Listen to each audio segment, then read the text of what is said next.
And I remember sitting in an ice cream shop, eating my mint chocolate ice cream, dealing with like 3 complaints, and I was just so sad. I was like, this fucking sucks. I don't know what I would do about it. I genuinely would go insane, like fully insane.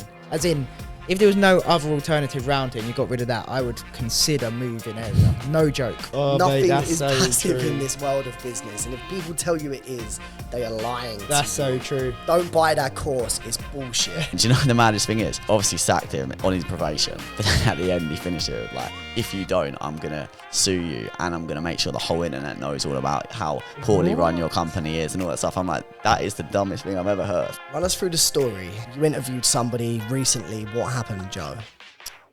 He's talking about the Red Bull one. Yeah. Tell us a Red Bull story. Yeah, I feel a bit bad about putting that as a TikTok, but I did it anyway.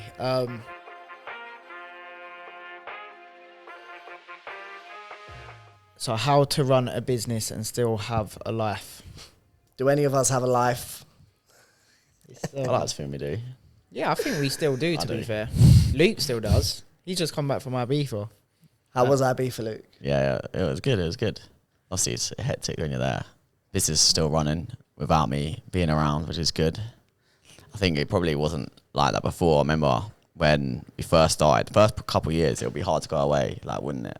Without doing work the whole time. Like, I would go away and I would be on my laptop the whole time. And I don't even care. Like, I actually don't even care because I still rather be working and be on the beach or wherever by a pool than working at the office anyway. So it didn't bother me at all. But obviously now you do want that time off because you work so hard. You just want to like just chill for a bit. I don't mind doing a bit of work every day, like an hour just to check in. So when you come back, it's not as full on and you can just make sure everything's happening. But yeah, I think as you go along, you can make it happen for sure. I think hiring the good people, you have to. Do you remember we went to Greece 2 years ago? You went to Greece, I went to Greece, same time, different places, and our business just imploded. It was fucking crazy. I remember I was away with Tierney, and I was just on my laptop the whole time. And I was having clients complain, staff weren't showing up for work, people weren't paying us. And I remember sitting in an ice cream shop, eating my mint chocolate ice cream, dealing with like 3 complaints, and I was just so sad. I was like, this fucking sucks. But I can honestly say now, I'd say, how long was that? 2 years, 3 years? 3 years ago. It's much easier to go away and actually semi-switch off. But it's like you said, I think the key is you still have to make sure your stuff's running, check it in for an hour a day, making sure the staff are doing what they need to do. But we're also lucky, though. You've got to think, because if you go away and I'm here, I can man the fort. If I go away and you're here, vice versa. If we both go away, we're fucked. And no, we're not, because we've got really good staff. I'd say probably the key to running a business and still having a life is you just have to make time for yourself and your friends and your family. 'Cause it's very easy just to get stuck in, stop going out, working 14, 15-hour days. I used to be guilty of it a few years ago. I'd have like a period of 8 weeks where I'd have no work-life balance, and you do burn out. Like you do eventually burn out and you'll think, fuck, like I really need to take a trip. So just make sure you still block time out of your schedule to have some fun. Having fun is important. That's what I think it is. I think you just need to go through, well, it depends. I think different people would deal with it differently. But for me, I like to go through waves. So however many periods of months, 4 or 5 months of just at it hard, not having too much of a life, just work. Still obviously factor in certain things like on, I don't know, certain people's birthdays or that type of stuff. I tend to not try to miss. But then hopefully because you've worked super hard in that period of time, depending again on your business, but it should allow you later in the year to free up a little bit more of your time. And then for me, I find going away on a longer holiday, I've done the last couple of years, been actually much better. The short trips all the time I found more disruptive. I'd rather, like I say, work really hard and then block out where I'm going away for 3 weeks, but get everything in order, ready for when I'm going away. That's mad true, actually. Do you remember when we went to Mexico a couple of years ago? You were there for a while. How long were you there? 3 months? Yeah, I was there for 3 months. That was a little bit different, to be fair. That was in the early stages, and it was an in-between stage after selling the clothing. So I'd gone from 3 businesses down to one one business. I just needed to figure out exactly what I needed to do. I just remember in Mexico when I met you, because I was only there for like 2 weeks. Yeah. Well, a bit shorter than that. When I met you in Tulum, the birds went to sleep, our birds went to sleep, and we were just chilling on a balcony in the hot tub, a cold hot tub, do you remember? For literally hours, just having mad brainstorms about business. So I've always found going away for long periods of time, I actually have some really good creative ideas. Being away from the business, when you do come back, you feel recharged and you can go full guns blazing. Essential, you need it. That time away is actually genuinely needed. You're not. It gets to a certain point, I find, like I'm probably at it now. That's why I'm going away in a few weeks to Crete. But it gets to a certain point where I feel like you're not benefiting the business now. You actually need that time away. Me staying here for 2 weeks is counterproductive, is the word I'm looking for. Because if I go away, recharge, switch off, allows you just can't, your mind will just naturally, it's like when you're in the shower or on a walk, you can't control that. Your mind just naturally, when it relaxes, for me, switches into creative mode. Same as on holiday, but on steroids, do you know what I mean? So definitely, it actually gives you just time to think, because otherwise you're just kind of in the wheel, just constantly just doing 100%. The task, doing the work, and you're in a good environment, you're in a good headspace to think.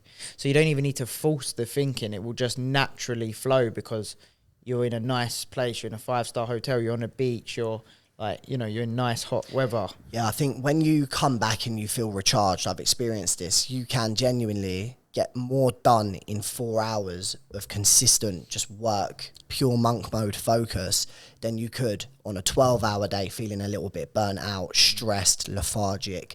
So yeah, recharging is very important. I would like to add though, I think especially in the earlier stages, the first year, 2 years in the building stage, you are going to have to sacrifice your work-life balance at times. There are going to be a lot of events that you're going to have to miss, family, friend, birthdays, etc. If you want to get to a certain level. I sacrificed a hell of a lot in the first 2 years. But now, if I'm seeing my pals going away or there's any stag do or any holiday, mate, like I'm there. Like I'm 100% there because I've earned it, I found I don't know, I think for me, when I look back, I feel like the clothing happened quite fast. So obviously it got quite successful quite quick. That was obviously the first business. But also I guess I look back and there was so many times I'd be up till midnight, 1 a.m, filming all the stock out, getting content, replying to messages, getting things packaged. But I just enjoyed it at the time. I'd gone from being an electrician, which when the work's hard, it's hard in the winter, outside, council estates, carrying things, getting dirty, etc., etc. Like it's a hard graft, to doing some clothing in the comfort of my house. Like, do you know what I mean? Like taking photos for Instagram, replying to DMs. So I was like, this is it. I never used to. It took me so long to say I'm working. I used to just, if someone asked me what I'm doing, even when I was full time, I'd just say the clothing because I couldn't bring myself to say this is work. So I guess I didn't really see on that business that like there was really any I think that's a really good point. sacrifice. I think that's a good point because I'm quite similar with what I'm doing. I realise sometimes I moan about it. Very rarely I moan, but sometimes I do. But I really enjoy it. Like I enjoy sales. I enjoy building businesses, building teams, etc. To the point where when I do go away, I kind of miss it a little bit, you know. I've realised as well, a lot of the content I consume, it's all about business. It's all about sales, motivation, mindset. It's kind of become me over the past few years, where to the point without it, when I went to Bali, talking about work-life balance, I was gone for like a month. I almost felt a little bit lost after 2 or 3 weeks. I was like, damn, I don't want to get back to the hustle, you know? You do end up missing it a little bit. The thing why I like going for a little bit longer, it's the only time that I can actually, like when I went Thailand, I can actually switch personality almost and switch mindset and switch off essentially. Whereas on the shorter holidays, even a week, if I'm in Europe, my phone's still going, I'm still in the same time zone, I'm still replying to some messages, looking at stuff, my brain's still ticking. And after, it takes me 3 days to even think about switching off. And then I'm already thinking, I've only got 3 days left before I'm getting back to it anyway. So it's still nice to relax, but I don't really fully let go as such. Whereas when I was in Thailand, I also think a big part was I didn't see huge opportunity in Thailand. It wasn't money orientated out there or business orientated out there.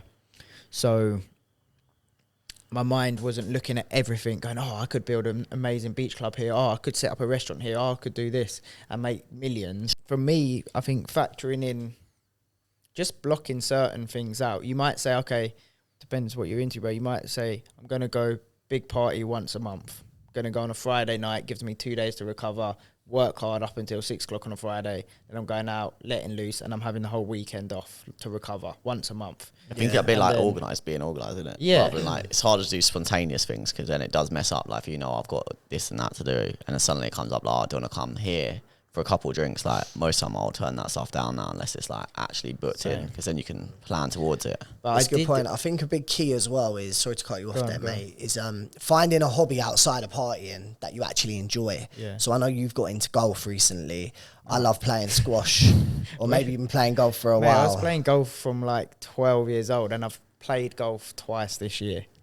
So maybe golf's not the best example, but if I focus on, like, for example, Jake, like, he's got into golf over the past year or so. He loves it. That's his thing. Do you get me? Cars. Maybe not so much cars. So finding something that's a hobby where you can switch off. Like, I love playing squash. That's my thing. If I'm in a squash court for an hour, it's exercise, but it doesn't feel like it because it's genuinely, like, it's just sick, mate. It's bare fun. So for that hour, I'm not thinking about work. I'm just banging the ball. And you come out of that feeling pretty refreshed and good. So making time for obviously going out and socialising, but also just trying to find a hobby which serves you well as well, is a great way to switch off and still have that work-life balance. Yeah, I agree. That's like, for me, I've got the gym I like to go gym in the morning, then straight to the spa. So I've got an hour in the gym, an hour in the spa every morning, which is just my time, not on my phone. On the weekend, I'll still go for like a long spa session at the gym and just chill out. And that's where I don't take my phone in there. I just fully try to switch off, relax. Yeah. Sometimes I'm thinking about business, but it gives you a clearer mind when you're sat in a sauna or steam room and stuff. The sauna's great, man. I sauna every day, and sauna for me is like meditation. Yeah. Where I focus on just trying to, like, get through that 20 minutes. You don't really think of much else. So sauna's great, and I always come out the sauna feeling super good, 100%. And fresh. Mate, honestly, this is just... I was thinking about this literally yesterday in the hot tub so I go David Lloyd's, which is where there's, I think most of them now, they've got nice spas. And I remember when I first joined thinking, this was 6 years ago. I think at the time I was paying 80 quid. And I thought that was expensive at the time because I was used to paying like 25 quid or something. And honestly, I was thinking this yesterday, like, it's now, I don't know what it is, 170, 180. More, bro. I signed up for the 12-week membership, and I was paying like $230 a month. Yeah, but if you can get it less, if you do like the couples membership and stuff, there's ways to get it for like 170, 180 reduced if you do it for when you sign up properly. But honestly, it's the most worth it fit. Like, it's actually cheap. It's not even expensive. Once you get used, I understand if people have been as a guest and you go once, you think, it's nice, but would I want it? I'm telling you, I don't know what I would do about it. I genuinely would go insane, like fully insane. As in, if there was no other alternative round here and you got rid of that, I would consider moving area. No joke. Yeah. Unless there was an alternative of David Lloyd's, because there's enough bad things you can say about David Lloyd's as well. Some of their service and stuff's shit, but there's no one else around where we are really competing. I just don't know how you can live in such a crazy world and not have that nice, relaxing. You walk into the spa and it's just chilled. It's a nice. You've got like 3 saunas, couple steam rooms. You've got the plunge pool. You've got 2 jacuzzis. And it seems expensive on a monthly basis, but for me, even for now, I don't go out that much. But when I was going out, it certainly stopped me going out at least a couple times a month, probably, where I just thought, let me just go and chill there for a Friday evening with my mate instead. So that's already paid for itself. The benefits it gives you in business and just life and health and mindset, etc., is already, in my opinion, worth it. You know what else is good for? David Lloyd, because I was a member of David Lloyd for 10 years. The only reason I moved is because I moved out of the area. Yeah. But now I go to Nutfield, which is not Nutfield. It's like a private spa retreat place, beautiful. But it's a paradigm builder. So like, you get to the David Lloyd car park, you see G-Wagons, you see nice cars. A lot of the time you meet cool people in the sauna. They all are doing pretty interesting stuff. If they're not business owners, they're doing something else which is cool. Yeah. The conversations you have in the hot tub are sick. I've genuinely made some sick connections just from being in good gyms.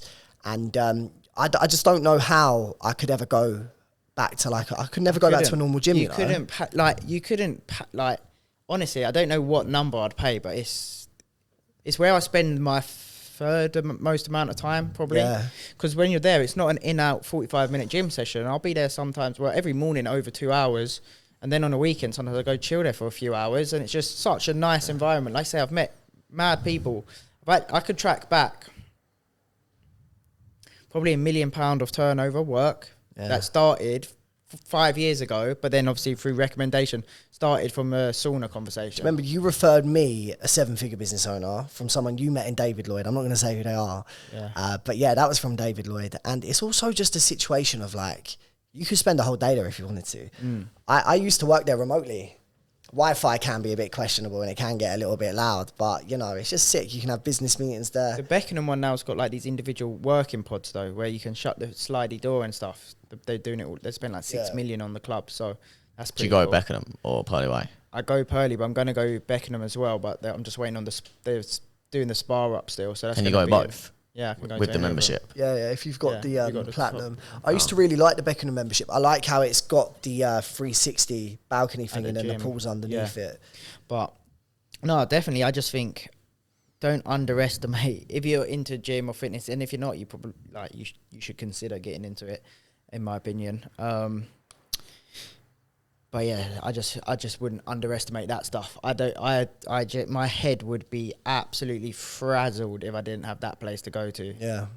No, I do agree. I think a good health club's very important. Yeah. If you're into fitness, for sure. Definitely. What's one of the next questions? So some of the myths around entrepreneurship / what we wish we knew when we started. There's a lot of things that just kind of get repeated that sometimes I then question. I think, I don't even know if I believe that, if that's true. But sometimes you can fall into the trap of believing something because you've heard it so many times. Yeah. I've got an interesting take on this. I knew fuck all about business when I first got into business. And if I went back in time, I would still choose to know fuck all about business. Because if I knew about how hard it was or how brutal it is or how much money you can lose, taxes, I might not have even got into it. So I think, naivety and being a little bit wet behind the ears can actually massively work to your advantage when you get into business. I think the more you know can sometimes actually be dangerous because there's so much that can go wrong. Sometimes it's better not to know it and just learn it the hard way. It's how you build resilience, in my opinion. When you've got nothing to lose, that's what you want. You don't want to feel like you've got knowledge or ego or any of that when you're starting business. I think same thing. If you wrote down, if it was on paper, everything that the ups and the downs, but mainly the downs that we've been through, you'd think, no chance. Why would I do that? That's crazy. Do you know what I mean? But it's uninformed optimism, which we spoke about before. Yes. And that is the gift. Nothing to lose, uninformed optimism, high energy, enthusiasm. And then you just have to, the difference is you just have to take action and be willing to risk things, learn, make losses, failures. A myth I would say is that you have to wake up at 3:30 a.m. and have a 4-hour morning routine with salt drinks and saunas and gym. Alex Hormozy talks about this. He said he gets a lot of people approach him oh bro, I've got a 3-hour morning routine. I'm grounded. I'm waking up at 3 a.m. I'm doing 2-hour workouts and I'm still not making money. And Alex Hormozy says, well, if you spent that 4 hours actually just doing more work, you'd probably make some money. And the guy was I never really thought about it like that. There's a video or photo out there somewhere that says something I don't know who says it, probably better people say it, but it's people got rich before morning routines. Yeah, 100%. They did get rich before morning routines. So morning routines are good, it will help you, but you don't have to have some crazy routine. I made most of my money up until this point, waking up at 8 o'clock. That's what I mean. I think it actually, all of these things come slightly later-ish in the journey. I know we're still early overall, but the first couple years, same. I'd get out of bed late. My schedule, I didn't even have a schedule. I just went with the flow and just took action from waking up late, go bed 2 a.m., just do whatever, really. Just taking action, just doing something, going at it hard. But then as you start to get a team, as you get bigger responsibility, as you start getting paid more for your mind and your decisions rather than the action and the work that you're having to do, then you start thinking, okay, it's now my responsibility to stay as sharp as I possibly can on a day-to-day basis with high energy from this time to this time for my team, for my clients, etc., etc. That's when I started, okay, I need personal development. I need to control my mind. I need to control my emotions. I need to be able to deal with stress. I need to have high energy, etc., etc. Then personal development leads you to things like morning routines and gym and fitness. I would definitely agree with that, because I was saying to you before we started filming, I have to wake up early now. I just have so much to do. I can't afford to wake up at 8 o'clock. And if I do wake up at 8 o'clock, I'm working until midnight. So I've started to wake up at 6:30.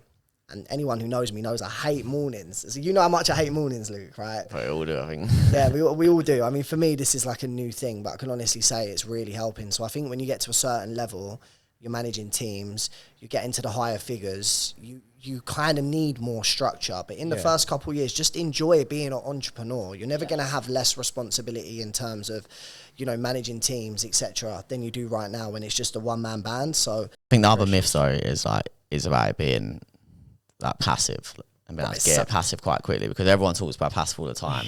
And so, I'm starting this because it's passive. Like, I still hear it now. People are like, oh yeah, I'm going to start this because it's passive. And I'm just like, I just don't see it. I've never seen it. Passive income, boys. We've all learned that the hard way.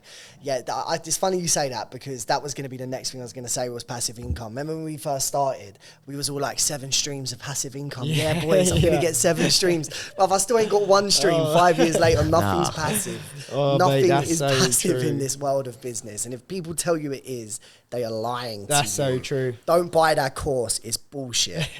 That is so true. And that's not even just us saying that. That's anyone ahead of us has also equally come to learn and tell us the same. Yes. Any of the respectable, legit people.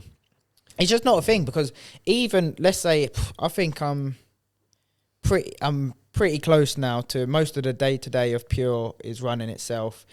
Certainly by January time, early next year, I can leave that business to run, grow, etc. I will just be in on the meetings or whatever, and that's fine. Which is kind of as close to passive as your main business is going to get.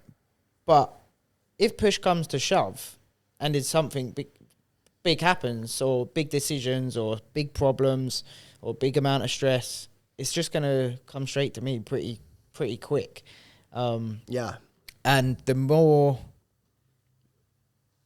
you step away and you put your business in that position, the more things that will come to you are just going to be a load of shit. You're not going to get small problems or good news. You're just going to get, when there's a big problem, you're going to... I feel you can be... There's a difference. Like, you can go... Your business can run without you. I feel like the business can run without me and Sam together if we're wherever we are. But it won't grow. And it will only stay the same, and then the longer you go, it can only get worse, really.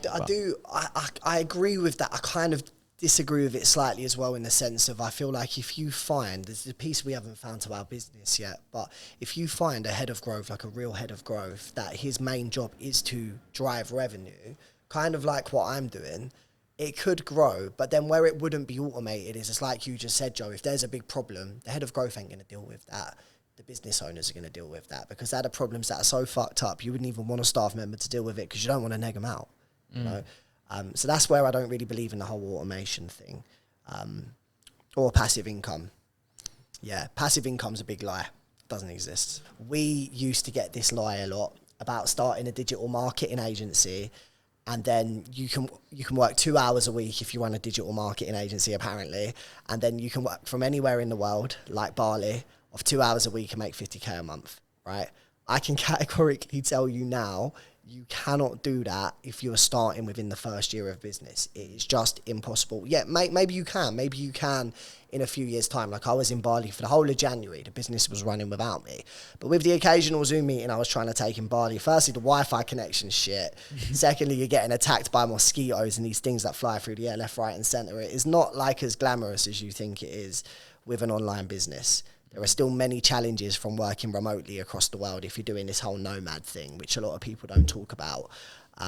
If any business that you want to run is going to be profitable and make big numbers in your first year, unless it's a scam and you're just outright frauding people, you ain't going to make 50k a month profit doing 2 hours a week. Impossible. Yeah. Impossible. I think that is one of the biggest myths, is just the time frames on stuff. Like, good businesses take time to build. And I think because now people see young entrepreneurs, or a very select few young entrepreneurs that have done super successful online. I mean, first of all, there's 90% which are just chatting shit and are just scamming people. The 10% that have genuinely done really well, you listen to their stories and there's different reasons. You know, it might be actually they bloody started half decent business at the age of 14 and have actually been playing the game for quite a while. It might be someone like Alex Amosi who has just gone absolute beast mode and worked, had multiple businesses. And so, yes, by the age of 32, to be worth a few 100 million, you say, oh, you know, I must be able to get to 5 million by 25 or whatever. But I just think the timeframes are a big thing. I think 5 years. I think 5 years for me, that's where like we're all at now.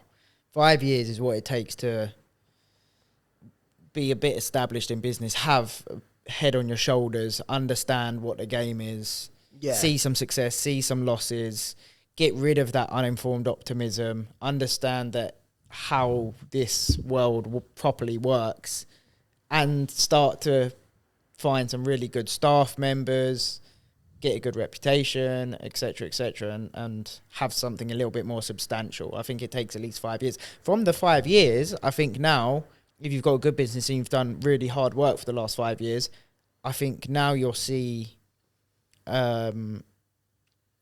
what's the word called? You know, where it just spikes up. Like compound. Snowball yeah, like effect. the compound effect now kick in and it can go very fast from this point onwards, which I think is what also confuses people. If they see what someone's achieved in, say, 7 years or 10 years, they almost divide that down and think, okay, well then in 1 year, 2 years, I must be able to achieve a tenth of that. And if they've got 100 million, oh yeah, in a year I can achieve 10 million.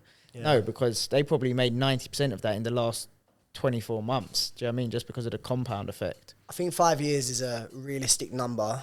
And the reason I say that is you've been in business for 5 years, we've been in business for 5 years, Jake's been in business for about 5 years. But I think when you get to that 5 year mark, me and Luke have just launched another business, which is the same business, different niche, marketing agency. And it's taken us 4 weeks to scale revenue to what took us like a year and a half, nearly 2 years with HW Media. And we've already hired 3 staff members for it because we understand the system. So when you've got that understanding, that core foundation of experience, then the next time round, it won't take you 5 years to do it. You might be able to do it in a couple of months. But 100%. You need to get that skin in the game, in my opinion, to really get to that level, from my experience anyway. And maybe there are some whiz kids out there that can do it in half the time. I'm sure that's possible. But I think for, you know, standard people that have a lot of grit and hard work, it takes time, man. And I think that's why a lot of businesses fail. And I fully understand it, boys. Like, when I actually think back to some of the stress I've gone through, I fully get why people throw in a towel. I fully understand why people quit. I've never seriously thought about quitting ever. I don't think it's in me, but I have thought it would be so easy to just go into a commission-only sales role, probably nick 10, 20K a month, and I wouldn't have all of these worries. So I do understand why people fail, and I don't throw shade at it. I fully get it. You know, good for them. At least they gave it a go. Most people wouldn't try. 100%. But this game's tough, man. It really is tough. That's the other myth. It is. You already said, actually, it's so much tougher. It's weird. It's so much tougher, but it's also so much simpler than you think. Like, it's what's that saying where they say it's difficult, not complicated. Yeah. Same as getting in shape. It's difficult, it's not complicated. You can map out, most people can map out how to lose weight. Most people can map out how to get in shape. That's not difficult. You might need a little bit of education, a few specifics around nutrition, etc. But you can probably learn that in 24 hours and then map out a decent plan that if you stuck to that fully, you would get in shape or you would lose weight over a specific amount of time. Business is pretty much the same thing. But it's bloody hard to actually execute. Yeah, I think scaling is hard, isn't it? Because it's like getting to 10K is getting to 10K, right? And then to get 20K is double that. Then to get to 40K is double 20K. But that's a lot of money that you've suddenly got to make more just to increase by double. And it's like, it's definitely a challenge. It's not easy to hit the milestones quickly. Yeah, I think scaling in our game is interesting because I found from 0 to 10K actually took us quite a lot of time, right? Whereas a lot of people got to 0 to 10K pretty quickly. I think it took us a year and a half. 10 to 20K happened within a few months. 20 to 30k happened pretty quick, but then we were stuck on 30k a month for ages. Like, I swear we were stuck on 30k for like a year, almost a year. And then out of nowhere, we went from 30k, the next month we done 40k. Me and Luke were like, how the fuck did we even do that? I don't even know how we done that. Then 40 to 50k was pretty instantaneous. Then 50k plus is all about systems and processes. You can't just be a good salesperson anymore. You can't just have a good brand anymore. You have to have good staff and good, you know, SOPs to get to that next level. So 50 to 100k is really fucking difficult. You can't get from 0 to 50k the same way you get from 50 to 100k. This is the level of business now where you need A players, not cheap staff, but people that really understand business, have experience, and are willing to put in the work. That's the most important thing, is the staff. It's the right key people. That's the same where we're at. Like, I said to you off camera, off camera just now, wasn't it? It's like you need to hire people that tell you what you're meant to be doing. Like, you want to hire people in their space that are better than you, not under you and take your instruction, because then you're still always going to be the constraint of the business. You need to make yourself not the constraint. So you need to hire key A players in their areas that come in and don't follow your system or process if you've never done it before. They come and say, I've been doing this 20 years. This is the systems. This is the processes. Happy to make tweaks and bounce ideas with you, but I know my fucking shit and this is how we're going to do things.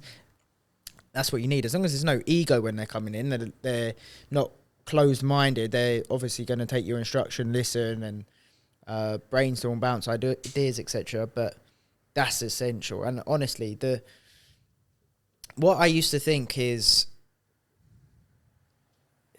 because we was at a lower level, we could only afford to pay a lower quality staff, and we couldn't afford the expensive people. When we get bigger, we can afford the expensive people. The mistake is, if you don't hire these quote-unquote expensive people, which turn out not to be expensive, you're never going to get bigger, because these are the people that can get you to that next level. You have to hire the best people you possibly can. Yeah. The way that I recently was making the decisions was, I thought, let's say Alex Hormozi, Elon Musk, Simon Squibb, whoever the entrepreneurs that we all look up to and respect are, if they took away their brand and their fame, etc., but kept all their knowledge and was in my position, or starting from scratch, would they go and hire B players, C players, because they're just starting off and they got no money? No chance. They would go and find the A players, A plus players, and find a way, one way or another, to entice them in to come and work for them, because they know that is how they're going to rebuild themselves back up. They wouldn't go and hire. Do you think Elon Musk ever take away all his money, fame, but told him to go and start a business? Do you think he'd go locally and just go and hire a C player? Not a chance in hell, because he knows that you need to get the smartest people on board and they will take care of everything else. You don't even need to figure it out. Your only job is to figure out finding the best people, who they are, and how to make them work well together as a team of other smart people. You can do that. The rest will just take care of itself. You just got to be a number one recruiter / hirer. That is it. That is all I'm doing. At I'm just recruiter, just interviewing people, hiring, and like, mate, the people I've brought in recently to the company are just unbelievable. So good. And I'm like, wow, this is wicked. Like, they're so much better than me. Like, do you know what I mean? We hired an A player the other day when we sacked him in 2 days. Oh, really? Why? Obviously not an A player then, was he? And literally, we had a job ad out for an SEO person. And we're looking for someone that was good as well, yeah. Like, because I don't know, I wanted someone that knows way more than us about SEO, that was going to like lead that whole section, build that team effectively, like just do all that, tell us what to do. And obviously, we thought we found someone. This at the time, it sounded a bit too good to be true, but whatever. I thought you're going to know pretty quickly, right? If you hire someone, if they can fill up to the expectation. And yeah, started. We've been on his start date was last Friday, and then he said, "Look, I'm available early if you want." Like, because he was doing little bits for me before he even started. I thought, oh, okay, cool. He's messaging me before he's even started doing work. I'm like, this is cool. Started a day early in the end, and then on his first official day, he was just like late to a meeting, and then messaged him in the afternoon. Bear in mind they work from home, and he didn't message me back that day. So I messaged him on the Saturday, like, and he didn't send me an end of day report, and like he didn't even reply to me. Didn't get back to me till Monday, and then was late for a meeting on Monday. It's like, this is like, what? This ain't. You sack him on the spot. So yeah, literally all weekend I was thinking, I don't think this guy's going to last. But he was doing something for me. So I was like, let me see if he comes through with what he said he was going to do. And then to kind of make a decision on that. And then he came through on Monday. It was late to a meeting. Said he was going to the doctors. He was late back from the doctors. But on the Friday, on the first day, always do this with all our staff. Literally, I said, look, we're really flexible here, but you've got to be transparent with us, right? I don't want to message you saying, can you jump on a Zoom with me? And you say I'm at the doctor's or I'm at the shop. Tell me you're going to the shop. Tell me you've got a doctor's appointment. Then I'm not going to think, oh, you're always taking the piss. I literally said that on the first day, luckily. And then on Monday, you can't be saying, oh, I'm late because I've been at the doctor's. And then he had another meeting in the afternoon and he was late for that. It's like, so I was, you know what? Like, what is it? Hire, slow, fire, fast. Yeah. That's all I was thinking about. And so I just literally got rid of him. And do you know the maddest thing is? So obviously sacked him on his probation. He wrote us like a long email saying how he's sorry. Like he's going through some stuff. Like, we'll make it up to us. Like, I'll do whatever you want. We'll work late tonight. But then at the end, he finished it with like, if you don't, I'm going to sue you. And I'm going to make sure the whole internet knows all about how poorly run your company is and all that stuff. I'm like, that is the dumbest thing I've ever heard. I think Luke was in Ibiza at the time, so he forwarded me the email. He was like, how does this guy think threatening us is going to get his job back? Because he said in the email, he was like, I'm a SEO expert. I will make the whole world know how much of a horrible company you are. I'm going to basically burn your company to the ground. Yeah. So anyway, I called my lawyer and I was like, mate, like, what's your advice on this? I forwarded him the email. He was like, well, what this guy's threatening to do is extremely illegal. So he put together an email to send him with like some really cool legal shit, right? Sounded sick. Forwarded it to him. And then he came back with more threats. I didn't reply. The next morning, I think he might have been drunk or something. Like, he's moving mad erratic and he spelt my name wrong. And they replied back saying, I've decided to take this no further, but I'd like 4 days pay. And I said to him in the email, I was like, previously, I was like, we said we're going to pay you a week's notice anyway. So you're going to get like 12 days pay. He hasn't replied since. So we will pay him. We'll pay him 12 days notice. Why 12 days notice? I just want my lawyer advised. It's in the contract. We're going to pay a week's notice plus the 3-4 days he was supposed to work. Just can't be bothered with the ag. Just week's notice and he's not even done a week's work.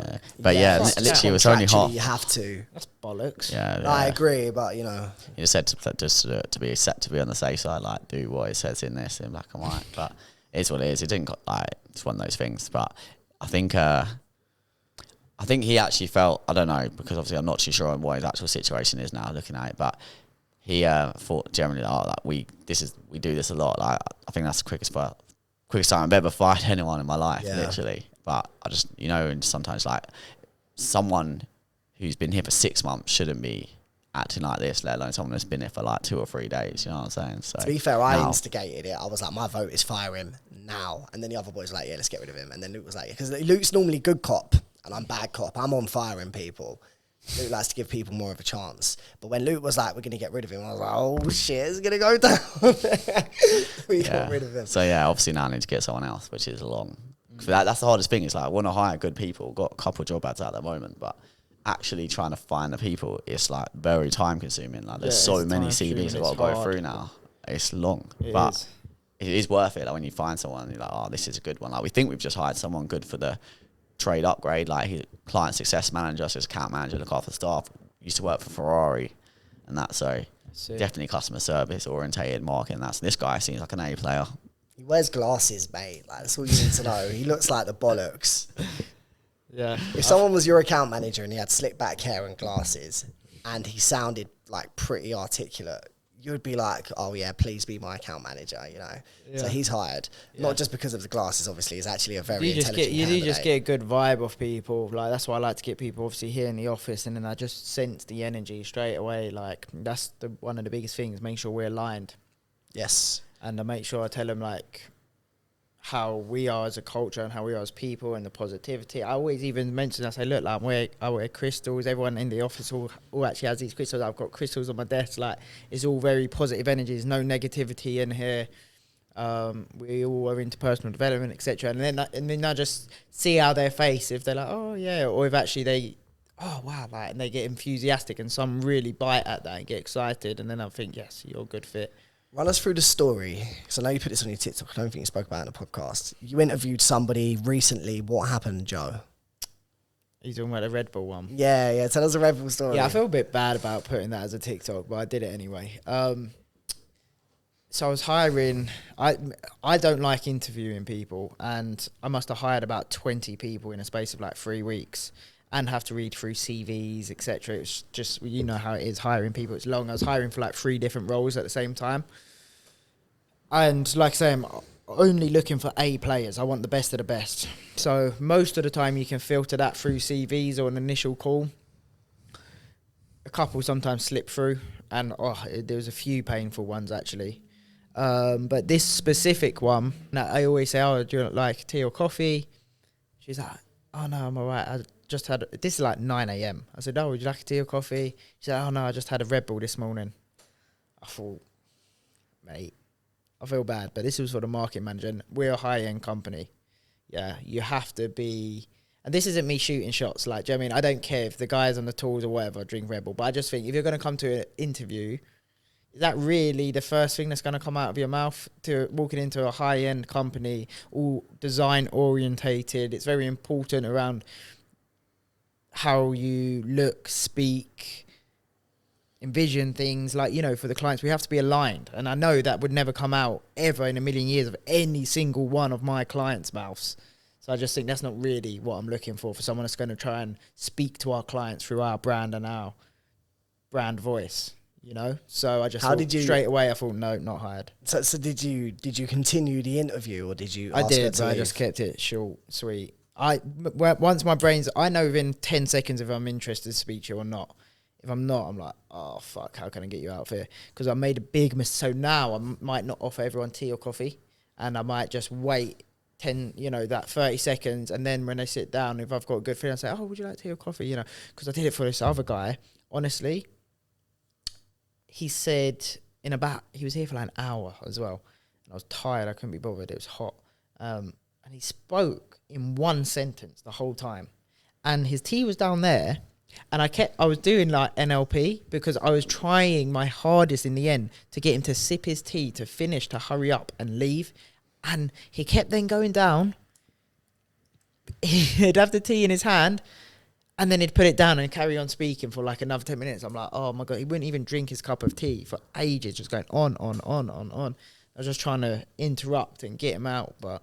Yeah, it's interesting. Especially over the past 4 weeks, I've hired 3 new staff members. I've interviewed. I couldn't even tell you how many people I've interviewed, and I've realised how important, as you boys know, time is. Yeah. It's like you said, I'd say maybe not 10 seconds, but within 3 to 5 minutes, I know whether I'm interested or not. I know literally as soon as they open their mouth, I know if I'm interested. You know what I'd say with that though? Just be careful, because sometimes that preconception can stop you finding a diamond in the rough. Because I've interviewed some people I haven't been sure about, and they've ended up being my best staff members. True story. Like Toya, for example, she's our best sales staff member. She works twice as hard as everyone else. I wasn't quite sure about her in the interview, but I gave her a chance. It's the best thing I've ever done. But when, back to the point, interviewing staff, I'm very, very cutthroat with it in an extremely polite way. I just say, look, you seem like a great candidate within a few minutes, and I think you're going to have a good career. It's just not going to be here, because this is what I'm looking for, and I feel like you're not going to quite enjoy this role because this is what you're looking for, and I can't offer you that.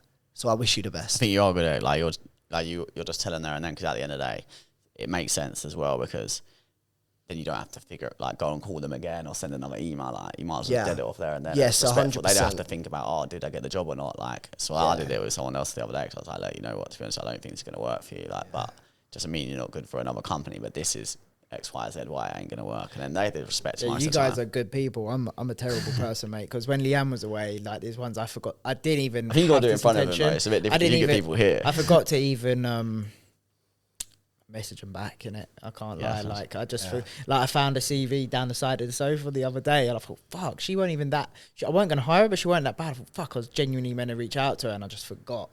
I was thinking with the Red Bull, like, how do you know she didn't just get a Red Bull because, like, you know what, it's an interview, she wants to be like sharp for the interview? I just don't think that's what you say though, and bearing in mind, different roles are different. I don't judge that's why I did a thing. It was a bit brutal, but it was the truth at the same time. I'm not going to lie. It's just not, for my marketing manager, you're not aligned to me, and you're not aligned to our clients.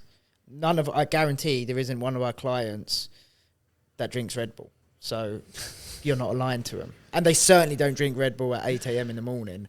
And then they don't, certainly, that's not the first thing that you say to me when we walk in. So for that reason, forget me, for the sake of our clients, they're not aligned to you, I'm afraid. Listen, I kind of get it. Like, people are banned from eating Rustler burgers in front of me in my office. Like that. You're not allowed to. Exactly. Like, especially sales guys. Like, if you think you're going to eat a fucking Rustler's burger and then close a 10K contract, imagine if that business owner doing 7 figures a year saw what you ate for lunch. Do you think they'd want to do business with you? No way. So, if I saw someone drinking Red Bull in the morning, I'll give you an example. I walked into the off license, right? It was about 7:30 in the morning a couple of weeks ago, and there was a guy. He smelt a bit funny, like not like bad BO, but you know, you can just tell someone probably ain't had a shower, right? Snickers bar, a Lucozade orange, and a Blue Bolt, right? Or like one of those really cheap energy drinks. And I just thought, you're not in a good place, are you? Yeah. You can't be. If that's what your breakfast your day is not going to be... And then you grabbed a bottle of vodka and left. Then I bought a vape and left, actually. But I'm definitely not eating that for breakfast. There's no way. Thing is, I'm not even judgmental to just general people, but when you're hiring for your staff, for your business, ultimately you have to be judgmental. You need to know, your business better than anyone. You got to spend time around these people at the end of the day, right? Yeah, exactly. Like, you have to be aligned. And like I say, we are working on high-end stuff. So you don't need to be that on, not everyone hears, you listen to how I speak most of the time, right? But I can switch it on when I need to speak to high-end clients. I can take control of conversations with highly respectable people. So can everyone that needs to speak to our clients in the office. So it's just about being able to align with... It's a very important skill you just touched on. And I think it's something every entrepreneur should learn. I think some people take to it a bit more naturally than others, but you can definitely learn the ability to be a good mirror matcher, right? So if you're with the boys down a pub, you might... talk a different way to how you would talk if you were in a business meeting with your boss, or if you're about to close a deal and you're speaking to a doctor, okay? It's important you articulate yourself so you're speaking a doctor's language. Mm-hmm. You don't want to become something you're not, but having the ability to be like a business chameleon, it's very important. 100%. And it is staying true. Like, people say, oh, that's not staying true to yourself. You don't speak to, most likely, you wouldn't speak to your grandma the same way you'd speak to your boys at the pub, would you? You change. You change to, when you was at school, you change to a teacher, to your mates, you change to your gran, to your mum, to your friends, different groups of friends sometimes. You should be clever enough to be able to do that. You should be able to. You don't need to put on some complete fake voice, act, etc., but you should be able to at least adjust to certain situations to align with. That's what it is. It's aligning with people. And if you're aligning with people, you're building rapport and... Yeah, I've got a pretty funny story on this, actually. So when I worked in the broking industry selling wine investments, my first ever manager taught us to mirror match and just basically completely change who you are. And I took that quite literally, right? So I was speaking to a guy on the phone, he answered, and they tried to teach us Queen's English posh. So this guy answered the phone, he was like, hello? I was like, hello there, is that Jonathan? And the geezer says to me, yeah. I was like, oh, this is Samuel calling from XYZ. He was like, you don't fucking sound like that, do you, mate? I was like, yeah, yes, I do, actually. I'm from Chelsea. He was like, well, I don't do business with fucking Chelsea rent boys. Now fuck off. And he hung up the phone. No way. It was like my second week. And I had that. And I thought, damn, there's got to be a better way to this. So you have to still be yourself. You can't take this shit too far because people see through it. Got to stay true to yourself, but you have to be able to mirror match with who you're with if you want to do well, especially in sales. I agree. I always find it funny, there's certain people that will say, oh, you really articulate yourself well. And if I was to scrutinize myself and say I had one weak point, it's how I articulate myself and my language and so on. Yet then sometimes that's the compliment people pay me, and I'm thinking, It's funny you say that, because that's my biggest... you said scrutiny. I think that's the right word. That's my biggest, I'd say, scrutiny or slight insecurity is I'm really good at articulating myself to a client, but then when I'm, I don't know, with my friends or I'm with my missus, sometimes I really get lost in words. Same. And I can't even get words out. I just start really stuttering and stuff, and I can't control it. So it's funny. It's funny how I'm the exact it switches same. up. Same even sometimes on the podcast.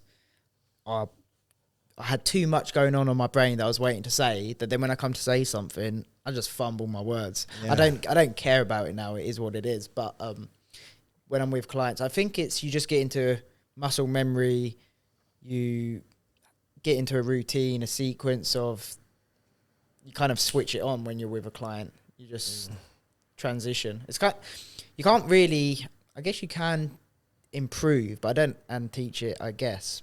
If you know how to, someone like Steve or something can probably teach it. But in my mind, it's just a natural instinct. Yeah. You do get some amazingly articulate people, articulate speakers like Andrew Tate. Love him, hate him. That guy is an amazing speaker.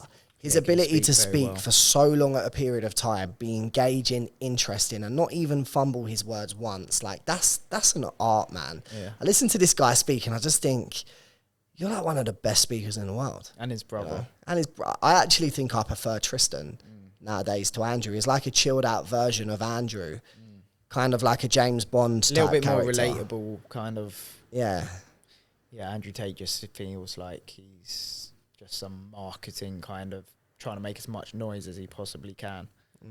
Done a bloody good job at it. But you can't knock it. You can't knock it, but yeah, no, it's something that is super important. I used to think it's just not important as well. I used to speak even a lot worse, probably. Yeah. I think it's like a proven fact. When you open your mouth and speak, the people, you know, the world will judge you for how you sound, what you say. To an extent as well, I know it's shallow, and this isn't my opinion, it's facts. People judge you on how you look and how you dress. I'm not saying it should be that way, but it is that way. So I think dressing smart is important in business. You don't have to be wearing a suit, like none of us wear suits, but if you're going on a business, smart, casual, present yourself, make sure your clothes are clean, you've showered, you smell good. People judge you on that stuff. It's very important. All that stuff. Anything that's, 100%, even smelling good is such a big thing. Just with nice aftershave, where, and dressing, you can dress so nicely. I don't know, on a budget, guys, but on a budget. Like, you don't have to buy crazy expensive clothes. You can still put nice outfits, smart outfits together. Yeah, and like I say, it is important.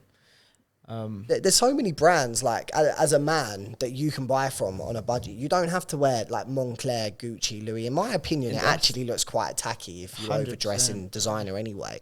You can go to Rees is probably a little bit more expensive, but there's so many brands like Arnie. You can get some great two pieces from Arnie that look presentable. Novu.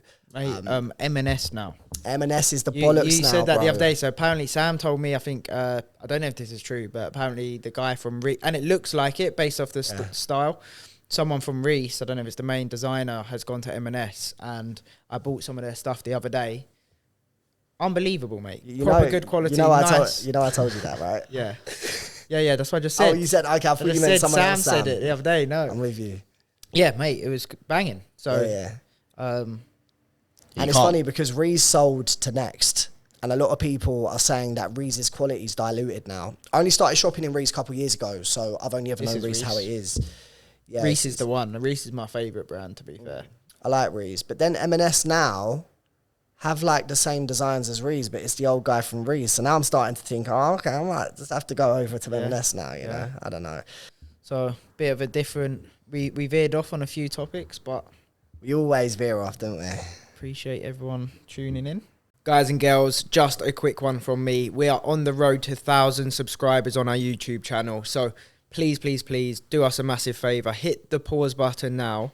Go and just hit subscribe on YouTube. It will help us so much. We're trying to get bigger and better guests. We're investing into the content. So do us that favour and we'll show you all the love in the world. Thank you.